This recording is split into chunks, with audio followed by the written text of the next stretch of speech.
hope you guys haven't forgotten about me or these beautiful cover pieces that I made a while ago.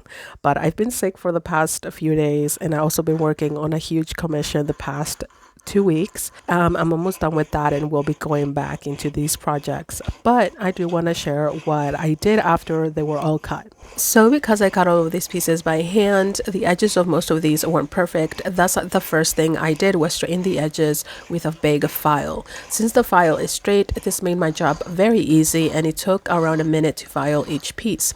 I also took a smaller file and filed down the corners to be more rounded, since I didn't want them to be pointy. Being the fact that they're bookmarks, spoiler alert, the bookmarks, if they're pointy, they're gonna rip into any pages, and I was trying to avoid that. After that, I did some sanding with a 220 grit to get rid of any texture that was created by my saw or the file itself. I didn't record any of the sanding process itself, but I did go live on this channel to show the step-by-step of what I do for sanding, and I sanded one piece, which just happened to be this cat, and you can tell the difference between this one and the other pieces that are only sanded with 220 grit. I also did a small showcase of what it looks like at each stage of the sanding. So 220, 400, 600, 800, 1000, 1500, and 2000 grit.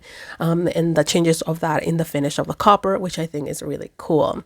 But if you want to know more about the sanding steps and why or how I do it, definitely check out that live.